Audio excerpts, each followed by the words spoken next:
আসসালামু আলাইকুম গাইস। আমাদের অনেক আম ধরেছিল আল্লাহর রহমতে। এবার প্রত্যেক আমে পোকা থাকার কারণে আমরা সব আম দিয়ে আমের আচার বানিয়ে ফেলেছি। এই যে সাদিয়া উনি আম কেটে দিচ্ছে, সে অনেক খুশি কারণ পোকা আমাদেরকে বোকা বানাইতে পারে নাই। তো কাঁচা আম দিয়েই আমরা আচার বানাচ্ছি। তো আম পেরে নিয়ে আসি, চলুন।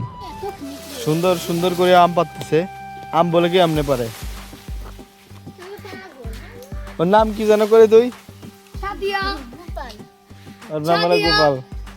কথাই কথাই দেই কাদিয়া, তার মুখে আছে পাদিয়া। বাহ, কত সুন্দর কবিতা।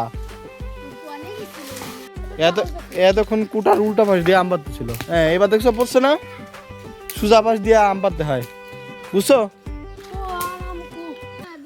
আমাদের সাদিয়া প্লেট নিয়ে বসে রয়েছে। তো ওর একটাই দাবি, আপনারা চ্যানেলটি সাবস্ক্রাইব করুন। ও বলে যে আমার টাকা পয়সা লাগবে না, সাবস্ক্রাইব লাগবে। কি লাগবে কোন তো? কি লাগবে কোন তো? হ্যাঁ,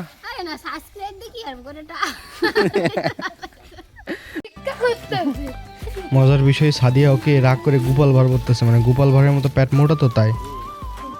ওইখানে সাদি প্লেট নিয়ে বসে আছে। আম সব পেরে বাসায় নিয়ে চলে আসছি, এগুলো দিয়ে আচার বানানো হবে। কেবল ছাদেক পাদেক ভিক্ষা করে আরে 500 টাকা ভিক্ষা করেছে। এই কাঁচা আমগুলা দিয়েই আচার বানানো হবে। আম দেখতে অনেক ভালো এবং বড় বড় সাইজ, বাট অনেক পোকা।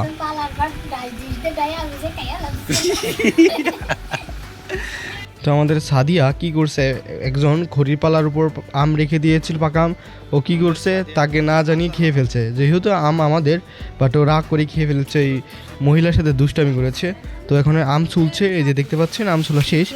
এইগুলা ভিজাই রাখছে কষ করার জন্য, মানে যাওয়ার জন্য। আর এদিকে আম্মা সব মশলা দিয়ে করার উপর বসিয়ে দিয়েছে। আর মাটির চুলার রান্না এমনিতেও স্বাদ হয়। তো এগুলো প্রথমে গরম করে গুড়তে হবে, আর এর মধ্যে কাঁচা আমগুলা ফেলে দিতে হবে, মানে দিতে হবে, আবার জোরে না। দেখতে পাচ্ছেন এইভাবে সুন্দর করে কাঁচা আমগুলা দিতে হবে। তারপরে একটু পরে যা টেস্টি আচার তৈরি হবে না, দেখে লোভ লেগে যাবে। তো আপনারা আচার খাওয়ার জন্য কী করতে পারেন, আমার চ্যানেলটি সাবস্ক্রাইব করতে পারেন।